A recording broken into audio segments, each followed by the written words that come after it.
अस्सलाम वालेकुम। आज मैं आपसे सादुर्रहमान बन के बात करूँगा, ना कि डकी भाई। मैं नहीं चाहता कि कोई ये सोचे कि इस वीडियो का मकसद जो मेरे पे FIR हुई है उसकी कोई जस्टिफिकेशन है। I am simply here to apologise. मेरे किसी भी कंटेंट से अगर आज तक कोई भी नेगेटिवली इम्पैक्ट हुआ है, मैं उस चीज़ के लिए माफ़ी मांगता हूँ। मेरी हमेशा से सिर्फ यही इंटेंशन रही है कि मैं लोगों को एंटरटेन करता रहूँ और कुछ ना कुछ जो है वो मैं नया लाता रहूँ। लेकिन मेरे अनजाने ना अनजाने में अगर मेरे से कोई कंटेंट कभी ऐसा पोस्ट हुआ है जिससे कोई नेगेटिवली इम्पैक्ट हुआ है, या कोई प्रमोशन ऐसी हुई है जिससे कोई नेगेटिवली इम्पैक्ट हुआ है, मैं उस चीज़ के लिए पूरे कौम से माफ़ी मांगता हूँ। Let the court handle. मैं लीगली इस मैटर को एंड तक देखूँगा।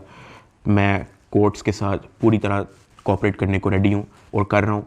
मैं इदारे के साथ पूरी तरह कोऑपरेट करूँगा और जो भी जज साहब मेरे केस का फ़ैसला लेंगे मैं वो कबूल करूँगा। मेरा और मेरी फैमिली का जो 3.5 माह का एक्सपीरियंस है, मैं सिर्फ वो बताने आया हूँ। 16 अगस्त 2025 को जब मैं सो के उठता हूँ तो मैं बड़ा एक्साइटेड होता हूँ, क्योंकि हमने अपने दोस्त वगैरह मेहमान बुलाए होते हैं।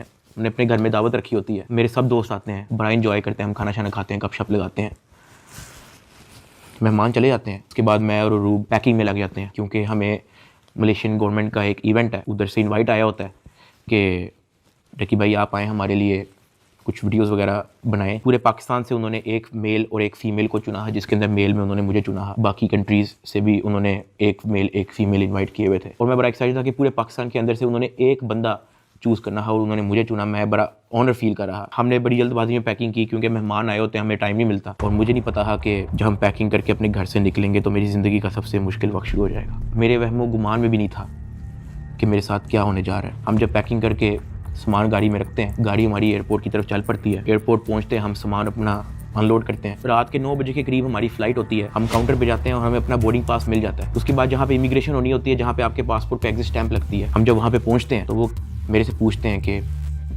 आप पे कोई FIR तो नहीं है। मैंने कहा नहीं। कहता आपका साइबर क्राइम में कोई इशू है क्या?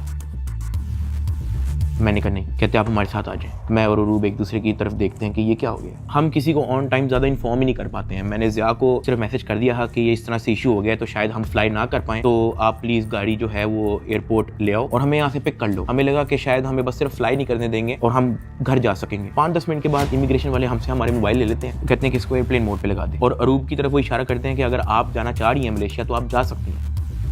अरूब ने कहा नहीं, अगर साथ मेरे साथ जा रहा है तो मैं चले जाती हूँ, वरना मैं इधर ही ठीक हूँ। शायद ये मेरी गलती ही, मुझे उसको जाने देना चाहिए था, क्योंकि उसके बाद जिस चीज़ से मेरी फैमिली ने गो थ्रू किया है, मैंने यही रिग्रेट किया कि मुझे रूब को मलेशिया भेज देना चाहिए था। इमिग्रेशन वाले हमें एक रूम में बैठा देते हैं। मैं और रूब बस आपस में गपशप लगा रहे होते हैं कि कोई नहीं कल चले जाएंगे, कोई नहीं दोबारा टिकट करा के परसों चले जाएंगे, इवेंट भी 2 दिन के बाद है, कल चले जाएंगे। हम आपस में यही डिस्कस कर रहे थे। बिल्कुल मेरे अंदर इतना सा भी वहम गुमान नहीं था कि असल में इशू क्या। 1 घंटे के बाद इमिग्रेशन वाले आते हैं, वो कहते हैं कि आ जाए हमारे साथ। एयरपोर्ट के बाहर NCCI की टीम आई होती है, मुझे वो हथकड़ी लगाते हैं, मुझे गाड़ी में बैठा देते हैं। अरूब कहती है कि मैंने भी साथ आना है। मैंने इसको कहा नहीं, तुम घर चली जाओ, मुझे नहीं पता क्या सीन है, मैं हैंडल कर लूँ। वो गाड़ी भी चल पड़ी थी, गाड़ी सीधा चलेगी NCCI ऑफिस गुलबर्ग। इस वक्त यूट्यूबर डकी भाई की गिरफ्तारी का हर तरफ चर्चा है। डकी भाई को लाहौर एयरपोर्ट पर उस वक्त गिरफ्तार किया गया जब वह बैरून मुल्क जा रहा था। NCCI लाहौर ने मारूफ यूट्यूबर सादुर्रहमान उर्फ डकी भाई के खिलाफ मुख्तलिफ इल्जामात के तहत मुकदमा दर्ज कर लिया। साइबर क्राइम एजेंसी ने यूट्यूबर साद उर्फ डकी भाई के खिलाफ मुकदमा दर्ज कर लिया है। मशहूर यूट्यूबर डकी भाई कल रात से गिरफ्तार है। पाकिस्तान के सबसे मशहूर यूट्यूबर डकी भाई एक बार फिर बड़ी मुश्किल में फंस गए हैं। मुल्जिम को गुज़श्ता रात लाहौर एयरपोर्ट से गिरफ्तार किया गया था। यूट्यूबर डकी भाई बड़ी मुश्किल में, हुक्म जारी, मदाहों के लिए बुरी खबर। डकी भाई डकी भाई डकी भाई डकी भाई डकी भाई डकी भाई। रात के तकरीबन 11 बजे हम NCCI ऑफिस पहुंच जाते हैं। हथकड़ी मुझे लगी हुई थी, मुझे ऊपर एक रूम में लेके गए। जब मैं NCCI के ऑफिस पहुंचता हूं तो वहाँ पे 6-7 ऑफिसर्स बैठे होते हैं। मेरी हथकड़ी वो खोल देते हैं, मुझे कुर्सी पे बिठा देते हैं और मेरी इंटेरोगेशन शुरू हो जाती है। वहाँ पे मेरे से क्वेश्चन करते हैं एप्लीकेशंस के प्रमोशन के बारे में। वहाँ पे मुझे पहली बार आइडिया होता है कि मेरा इस इशू पे मुझे एयरपोर्ट पे रोका गया। खैर मेरे से वो जो सवाल करते गए मैं उनको बताता गया। मेरे पास 3 मोबाइल थे, मैंने तीनों मोबाइल के पासवर्ड उनको दिए। उन्होंने मेरे से मेरे जीमेल अकाउंट के पासवर्ड पूछे, मैंने वो भी उनको ऑन द स्पॉट दिए। उन्होंने मेरे से मेरे लैपटॉप का पासवर्ड पूछा, मैंने उनको ऑन द स्पॉट दिया। ऐसा भी नहीं कि मैंने उनको कोई बहाना लगाया हो कि मैं पासवर्ड भूल गया हूँ, because I had nothing to hide. मैं इदारे के साथ कोऑपरेट करना चाहता हूँ। मैं ये नहीं चाहता कि इदारा ये सोचे कि मैं कुछ छुपा रहा हूँ। मेरा 23 दिन का रिमांड लिया गया। वो सारी इन्वेस्टिगेशन मैंने पहले 23 मिनट के अंदर दे दी थी। कई घंटे गुजर जाते हैं और तमाम ऑफिसर्स मेरी इंक्वायरी लेके चले जाते हैं, सिवाय एक के, जो मेरे इन्वेस्टिगेशन ऑफिसर्स थे, असिस्टेंट डायरेक्टर शुएब रियाज साहब। मेरे आईओ के अलावा जब तमाम ऑफिसर्स चले जाते हैं तो एक प्राइवेट बंदा बाहर से अंदर आता है। तो आईओ मुझे कहता है कि तुझे पता है कि तेरे पे एफआईआर होने वाली है। मैंने कहा यार मुझे थोड़ा सा एक्सप्लेन कर दें कि मेरे पे केस क्या है और क्या एफआईआर है और मैंने किया क्या है। तो जो प्राइवेट बंदा था जो बाद में आया था ना, वो कहता कि यार तेरे बहुत बड़े मामला आते हैं, तेरा बहुत बड़ा मैटर है, तेरे पीछे ISI है, तेरे पीछे MI है, तेरे पीछे क्या क्या एजेंसी है। कहता तुझे पता ही नहीं है कि तूने क्या किया। तो वो मेरे पे ये इंप्रेशन डाला कि हर इदारा जो है वो मेरे पीछे पड़ गया। साथ ही कहता कि लेकिन अगर आप हमारे साथ कोऑपरेट करेंगे तो हम आपके साथ कोऑपरेट करेंगे। मेरा तो काम ही कोई नहीं है। मैं सुबह उठता हूँ, फैमिली को टाइम दिया, बेगम को टाइम दिया, एक आधे दोस्त को टाइम दिया, जाके व्लॉग वगैरह बना लिया, घर आए, सो गए, दैट्स इट। इसके अलावा मेरी लाइफ में कुछ है ही। मेरे माइंड में 100 सवाल आना शुरू हो गए, लेकिन मेरे पास जवाब किसी का नहीं था। फिर उन्होंने मेरे पे FIR दे दी, मुझे हवालात में बंद कर दिया। मैंने ज़िंदगी में कभी हवालात नहीं देखी थी। उस रात मैं नहीं सोया, मैं जागता रहा, रोशनी होगी। हवालात में सिर्फ एक ही लड़का था, मैंने उससे भी कोई ज़्यादा बातचीत नहीं की। सुबह 10-11 बजे के करीब एक बंदा आया, उन्होंने मुझे हथकड़ी लगाई और मुझे कोर्ट ले गए कि आपको जज साहब के सामने पेश करना है। मेरी फैमिली में से किसी भी बंदे ने आज तक कोई कोर्ट, कोई कचहरी, कोई पुलिस स्टेशन, कोई हवालात, कोई थाने, उनमें से किसी चीज़ का उनको नहीं था पता। जज साहब ने 2 दिन का रिमांड दे दिया। मुझे तो रिमांड का मतलब ही नहीं था पता। मुझे हथकड़ी लगा के फिर से NCCI ऑफिस ले जाते हैं और मुझे हवालात में बंद कर देते हैं। उससे नेक्स्ट डे की बात है, मेरी इन्वेस्टिगेशन चल रही होती है। Additional director NCCI Sarfaraz Chaudhary साहब वो अचानक कमरे में आते हैं, मेरी तरफ देखते हैं, कहते हैं कि ए मुंडाई। आईओ कहते हैं हाँ जी। कहते हैं इसको लेके आओ मेरे पास। आईओ हथकड़ी पकड़ता है, मेरे हाथ पे लगाता है और कहता चल। मुझे जब हथकड़ी लगा के एडिशनल डायरेक्टर रूम में लेके जाते हैं तो वहाँ पे 5 ऑफिसर्स बैठे होते हैं। एडिशनल डायरेक्टर सरफराज चौधरी साहब मेरे से पूछते हैं कि तुम कौन से एप्लीकेशन के कंट्री हेड हो। मैंने कहा कि सर मैं किसी एप्लीकेशन का कोई कंट्री हेड नहीं हूँ। वो अपनी कुर्सी से अचानक उठता है, कहता तेरी माँ किधर से आता है पैसा तेरे पास। मैंने कहा सर मैं यूट्यूबर हूँ, मेरे 8 मिलियन सब्सक्राइबर हैं, उधर एडसेंस अभी मैं बात कर ही रहा होता हूँ। कहता है कि तुम मेरे वतन अजीज के बच्चों को ख़राब कर रहे हो, क्या करता है तुम्हारा बाप। मैंने कहा जी यूनिवर्सिटी के अंदर प्रोफेसर हैं। तो कहता तुम इतने क्यों हो। मैं चुप रहता हूँ। वो चीख के बोलते, कहता बोल।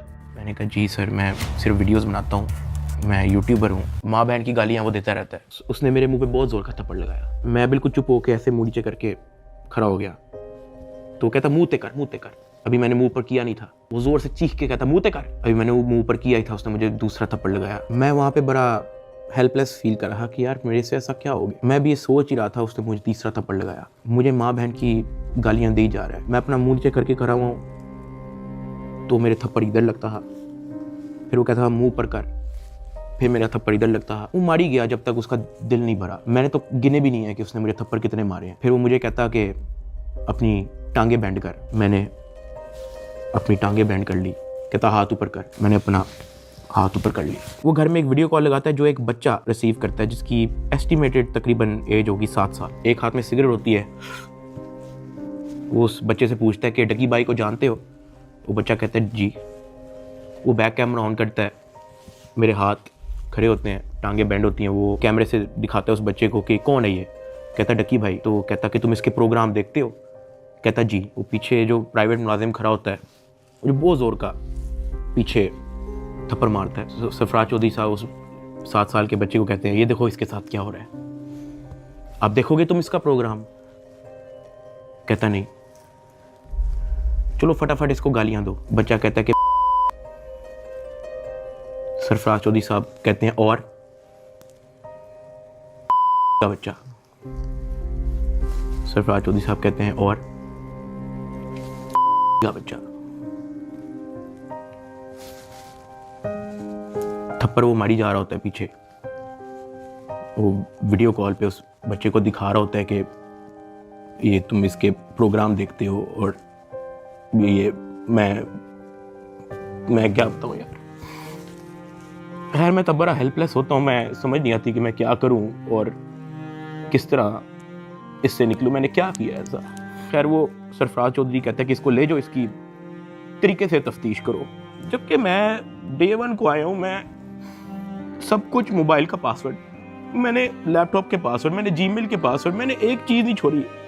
मुझे आज जितने ऑफिसर्स थे वहाँ पे, मुझे एक ऑफिसर आके दिखा दे, बता दे कि डक्की भाई ने हमें ये चीज़ नहीं थी दी, इसलिए हमने मारा है। वो तफ्तीश के अंदर इस जगह कोऑपरेट नहीं था कर रहा, इसलिए हमने मारा है। मुझे एक बंदा आके दिखा दे यार। मेरा 23 दिन का रिमांड लिया मैंने, पहले 23 मिनट के अंदर उनको सब कुछ दिया। मुझे ऊपर ले गए, मेरे से एक बंदा मिलने आया हुआ था, जावा फूड्स, मेरा एक जाने वाला है जिसने हमारे घर में, जब हमारे घर में दावत थी तो उसकी केटरिंग की थी। अब क्योंकि मुझे फ्रेश मार के ऊपर लेके गए थे, मेरी आंखों में आंसू थे, तो वो जब मिलने आया हुआ था, वो अचानक अपनी सीट से खड़ा हुआ और उसने मेरी तरफ देखा कि क्या हुआ है। मैंने कहा कि यार मैं इनके साथ पूरी तरह कोऑपरेट कर रहा हूँ, वो फिर भी मुझे मारी जा रहे हैं, मुझे माँ बहन की गालियाँ दे रहे हैं। तो अगर आपकी यहाँ पे किसी ऑफिसर से बातचीत है, आप उनसे काइंडली रिक्वेस्ट करें कि यार मुझे मारे कम, या मुझे तब मारे जब मैं आपको कुछ छुपा रहा हूँ या आपको कुछ गलत बता रहा हूँ, तब मार लें, लेकिन मुझे मारे कम। वो बड़ा परेशान हुआ, वो बाहर चला गया, कुछ खाने को मेरे लिए लेके आया था, पिज़्ज़ाज़ या कोई बर्गर लेके आया था। बाहर जाके मुझे नहीं पता कि उनके जानने वाले थे जुनैद सलीम जो एंकर हैं, उन्होंने कहीं उनको बात बता दी। जुनैद सलीम साहब ने जो है वो अपने पॉडकास्ट के अंदर इसका जिक्र कर दिया कि मेरा एक जानने वाला वहाँ पे गया तो डक्की भाई इस हालत में था। तो जुनैद सलीम साहब ने जो है वो इस चीज़ का पॉडकास्ट दे दिया। ज़ेरे हिरासत जब डक्की भाई थे तो कुछ लोग उनसे मिलने गए, तो उन्होंने कहा कि आप पिज़्ज़ा खाएंगे, तो डक्की भाई जवाब में उनके पाँव पड़ गया जो उनसे मिलने आए थे, और बिलक बिलक के रोने लगा और कहने लगा पिज़्ज़ा को छोड़े, उनसे कहे मुझे मारें कम। ये नहीं कहा कि मुझे ना मारें, मगर मुझे मारें कम, बहुत मार रहे हैं। जो फिर मेरे लिए अंदर प्रॉब्लम हुई, मुझे फिर इस बात पे डांट पड़ी कि मैं आगे बात आउट कर रहा हूँ। खैर मैंने फिर डिसाइड किया कि मैंने अब बोलना ही नहीं, मुझे जितना मर्जी मारे, मैंने किसी को नहीं बताना। मुझे हवालात में वापस बंद कर दिया इन्होंने। थप्पड़ किसने मारा था? थप्पड़ वो एहलकारों ने मारा था। थप्पड़ तो एडिशनल डायरेक्टर ने भी मारा था, मैं आपको बताता हूँ जी। डक्की भी आगे बताएगा कि मुझे चपेड़े किसने मारी थी, और वो बेचारा एक बात कहता था कि यार मुझे मारो ना, मैं कॉपरेट तो कर रहा हूँ, मुझे मारो ना। जब इसको पेश करने लगे थे डक्की को, तो भाई वो आपको बताया था कि मैं इसको थप्पड़ मार के लाया हूँ। हाँ, तो वो थप्पड़ मार के लाए, वो मारते थे इसको। अब मैं आपको बताता चलूं कि इस पूरी इन्वेस्टिगेशन के दौरान ये जो असिस्टेंट डायरेक्टर शुएब रियाज, जो मेरा इन्वेस्टिगेशन ऑफिसर था, उनका जो फ्रंट मैन था, उसको सिर्फ इस काम के लिए रखा हुआ था कि वो मेरे से पैसों की डिमांड करे। उसने तब मेरे से पूछा कि यार तू बेवकूफ़ है। मैंने कहा क्या हुआ है? कहता यार तेरे पीछे आने वाला कोई नहीं। मैंने कहा यार मेरी फैमिली कभी इन चक्करों में पड़ी नहीं है। तो कहता नहीं तू बेवकूफ़ है, तुझे समझ नहीं आ रही कि मैं क्या कह रहा हूँ, तुझे अपना मसला नहीं हल करना। मैंने कहा नहीं, मुझे नहीं समझ आ रही आप क्या कह रहे हैं। कहता कि तेरा कोई दोस्त पीछे आने वाला, कोई तेरा भाई, कोई तेरा आउट ऑफ कंट्री कोई दोस्त रहता हो, कोई तेरे पीछे आने वाला नहीं। मैंने कहा कि मेरी तो बातचीत ही नहीं है किसी से, तो मैं किसको क्या कहूँ। तो कहता कि ये जो तेरा आईओ है ना, सारी गेम इसके हाथ में, इसने जो लिखना है तेरे साथ वही होना है, तो तू अगर इसके साथ ताउन करेगा तो तेरा मसला हल हो जाएगा। मैंने कहा मैं समझा नहीं आपकी बात। कहता कि भाई लगता है तुझे सारा पैसा कब्र में लेके जाना है, पैसे आप फिर कमा लोगे, आप अपना मसला हल करो। मैंने कहा मैं इन चक्करों में कभी भी नहीं पड़ा, मुझे नहीं पता कि क्या पैसे कितने लगते हैं, क्या होता है, मुझे नहीं पता, आप मुझे बताओ आप क्या चाह रहे हो। कहता कि तेरा जो मसला है ना वो 7-8 के अंदर हल हो जाएगा। पहले मुझे लगा कि कोई 7-8 लाख की बात कर रहा है कि कोई 7-8 लाख के अंदर मेरा मसला हल हो जाएगा। मैंने कहा 7-8 लाख? कहता नहीं तू लाखों में ही रही। मैंने कहा 7-8 करोड़? कहता तो और। मैंने कहा इतने तो मेरे पास है ही नहीं, मेरे रिसेंटली कुछ बहुत ज़्यादा खर्चे हुए हैं, मैंने आगे भी बहुत सारी मेरी स्पेंडिंग है, मेरे 100 और काम है, मेरे पास नहीं है। कहता बस फिर तो इधर ही पड़ा रहा है। मुझे वहाँ से आइडिया हो गया कि इस बंदे का काम सिर्फ और सिर्फ मेरे से पैसे मांगना है। जब मैं NCCI की कस्टडी में था, आप लोगों ने शायद 3,26,000 USDT की बात एडिशनल डायरेक्टर के पॉडकास्ट में सुनी होगी। 3,20,25,000 USDT वो इसके डिजिटल वॉलेट में से हमने अनर्थ करके कोर्ट ऑफ लॉ में सबमिट कर दिए। हमने इसके डिजिटल वॉलेट में से वो अपने वॉलेट में जो सरकार का होता है उसमें अनर्थ करके प्रॉपर उसको फर्द मकबूजगी बनाकर कर दिया। ये बहुत बड़ी अचीवमेंट है। उन्होंने दर्जनों पॉडकास्ट दे के ये बताया कि 3,26,000 USDT जो है वो हमने इससे बरामद कर लिए हैं। अब मैं आपको उसकी असल स्टोरी बताता हूँ कि वो क्या है। हवाला से मुझे इन्वेस्टिगेशन के लिए लेके जाते हैं, कोई शाम के 7 बजे के करीब। आइयो मुझे कहता है कि अपना बाइनेंस का अकाउंट खोल। मैं अकाउंट खोल देता हूँ। मेरे अकाउंट के अंदर कुछ ट्रेड चल रही होती है जो मेरी सारी लॉस पे गई होती है, क्योंकि उस दौरान बिटकॉइन नीचे गया हुआ था। वो सारी ट्रेड मेरी लॉस में क्लोज करता है, मेरी फ्यूचर्स की ट्रेड सारी लॉस में क्लोज करता है, मेरा पर्सनल नुकसान करता है। सारे टोकन जो मेरे पास डॉज, बिटकॉइन, इथीरियम, मेरे पास दर्जनों टोकन और पड़े हुए थे, वो सारे क्लोज करके उसको यूएसडीटी में खुद कन्वर्ट करता है और वो कहता है कि ये यूएसडीटी ट्रांसफर कर। मैंने कहा सर इसकी क्या वजह है, आपने मेरा पर्सनल लॉस भी कर दिया है। कहता है कि तुझे अपना मसला हल करना है या नहीं करना। मैंने कहा कि सर लेकिन ये 3,26,000 यूएसडीटी आपने ट्रांसफर क्यों करना है? जो भी आपकी इन्वेस्टिगेशन है आपके सामने, अकाउंट मैंने आपको दे दिया, उसका जीमेल मैंने आपको दे दिया, पासवर्ड मैंने आपको दे दिया, आपने ट्रांसफर इसको क्यों करना है? कहता है तुझे जितना कह रहे हैं उतना कर। मेरी 15 मिनट उनके साथ बहस चलती रही कि सर